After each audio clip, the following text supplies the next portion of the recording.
Hello नमस्कार, कैसे हैं आप सब। आई होप आप लोग बहुत अच्छे होंगे, स्वस्थ होंगे।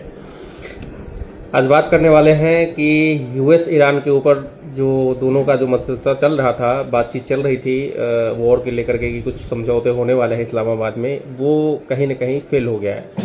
और मोटा मोटा आपको बताऊं, जो मीडिया हाउस में जो बातें चल रही हैं वो बहुत बढ़ा चढ़ा के चल रही हैं। इन चीज़ों के ऊपर आप बिल्कुल ध्यान मत दीजिए, क्योंकि मीडिया जो है, मीडिया का काम है किसी भी न्यूज़ को बढ़ा चढ़ा के बोलना, और क्योंकि उन्हीं से उनका टीआरपी मिलता है। तो इन मुद्दों पे हम बात नहीं करेंगे, बात करते सीधा और सटीक।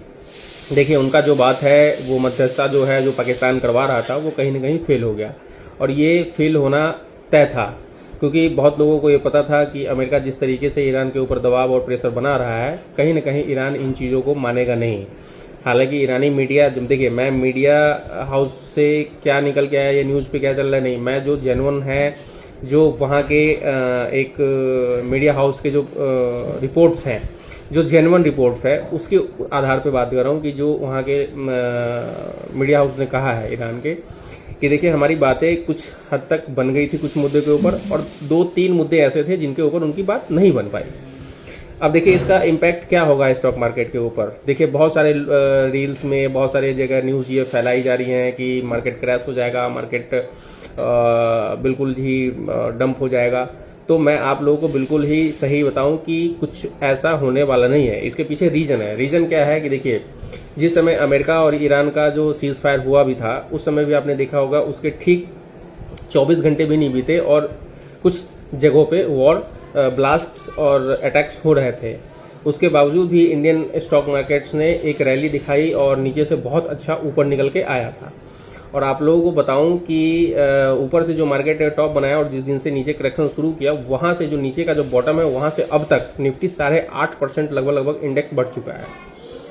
तो अब क्या है कि जब मंडे को कल मार्केट खुलेगा तो उसमें क्या इम्पैक्ट आ सकता है। देखिए, इम्पैक्ट क्या है कि जब कोई न्यूज़ होता है, इतना बड़ा न्यूज़ होता है, जब पूरी दुनिया की नज़रें उस पर बनी हुई हो, तो कुछ ना कुछ उसका इम्पैक्ट थोड़ा बहुत आता है। और जैसा कि कल आपको निफ्टी की एक्सपायरी भी है, वीकली एक्सपायरी, तो उसमें थोड़ा बहुत इम्पैक्ट आपको देखने को मिलेगा। मैं आप लोगों को बहुत पहले एक लेवल बताया था निफ्टी का, कि निफ्टी अगर 24,075 के ऊपर टिक जाता है तो आपको एक शार्प बढ़िया रैली आपको देखने को मिलेगा, जो रैली 24,375 24,500 तक आपको देखने को मिलेगा। हालांकि ऐसा हुआ नहीं, 24,000 तक गया। आप हमारा प्रीवियस वीडियो जब देखेंगे, उसमें मैंने साफ और क्लियर कहा था, बिल्कुल डरिएगा, घबराइएगा मत, और आप मेरी बात को लिख के ले लीजिए। मैंने इस तरीके से आपको डंके की चोट पे कहा था, और अभी भी मैं आपको बोल रहा हूं कि ज़्यादा बिल्कुल भी डरने घबराने की बात नहीं है। निफ्टी अगर कल गैप अप ओपन हो जाता है, गैप अप ओपन होने का मीन सेंस है कि अगर 24,100 24,175 के आसपास ओपन हो जाता है, तो आप ये तय मान के चलिए कि कम से कम निफ्टी आपको एक बार 24,400 24,475 500 भी कह सकते हैं कि वहां तक टच करेगा। अगर निफ्टी गैप डाउन ओपन हो जाता है कल, क्योंकि इतना बड़ा न्यूज़ चल रहा था, हालांकि न्यू मार्केट को पता था पहले से कि देखो, ये मध्यस्थता जो है होने वाला है नहीं सक्सेसफुल, क्योंकि ये पहला फेज स्टार्ट हुआ था, बातचीत आगे भी होंगी। अगर निफ्टी किसी भी सिनेरियो में गैप डाउन ओपन हो जाता है नीचे की तरफ, तो देखिए, नीचे का जो एक लेवल आप लोगों को मैं बताऊं कि 23,525 ये लेवल है, और जो बिल्कुल स्ट्रॉन्ग सपोर्ट का लेवल है। उससे ऊपर जो एक लेवल है, वो लेवल निकल के आ रहा है 23,675 का। अगर 23,675 को निफ्टी ब्रेक करता है, नीचे गैप डाउन ओपनिंग हो जाता है और 23,675 को ब्रेक करता है, तो आप ये तय मान के चलो कि 23,525 का जो लेवल है, वो लेवल बहुत स्ट्रॉन्ग सपोर्ट का काम करेगा। और अगर नहीं, उसको भी अगर ब्रेक कर दिया, तो फिर आप 23,035 के लिए तैयार हो जाइए। 23,035 तक भी मार्केट आ सकता है, ये सिनेरियो है। लेकिन अब इसमें पॉजिटिव बात क्या है? पॉजिटिव ये बात है कि मार्केट इन सारी चीज़ों को पचा चुका है। पहले एक्सपायरी भी है, शॉर्ट कवरिंग हो चुकी है। शॉर्ट कवरिंग का सिनेरियो आपको शुक्रवार को ही देखने को मिल गया था, बृहस्पतिवार को, कि शॉर्ट कवरिंग हो रही थी मार्केट के अंदर। और हमें लगता है कि ज़्यादा डरने घबराने की बात है नहीं।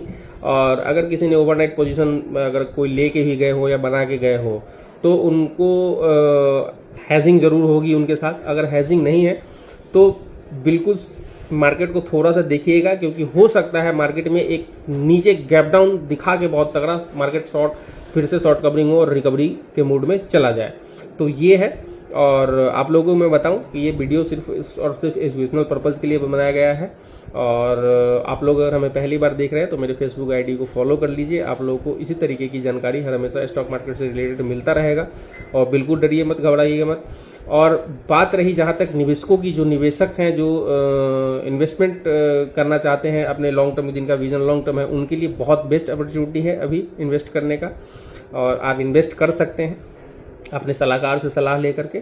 बिल्कुल भी मत डरिए, बिल्कुल भी मत घबराइए। मैं अभी भी फिर बोल रहा हूं आपको कि इस वीडियो को आप सेव करके ले लीजिए। ज़्यादा पैनिक मत मचाइए, क्योंकि पैनिक ज़्यादा मचाइएगा आप लॉस में निकल जाइएगा। क्योंकि जिन लोगों ने अभी तक माल अपना बेच लिया होगा या बेच दिया है, वो लोग आज के रेट में 8.5% लगभग इंडेक्स ऊपर बढ़ चुका है, तो वो कहीं ना कहीं लॉस में है। और कहीं अगर मार्केट ने खींच दिया ऊपर, तो फिर आप बहुत बड़े लॉस में हो जाओगे, फिर आप टॉप पे जाके फंसोगे। So thank you. आपको वीडियो कैसा लगा या आप क्या सोच रहे हैं कल के लिए मार्केट के बारे में, आप जरूर हमें कमेंट बॉक्स में बताइए। Thank you so much. नमस्कार।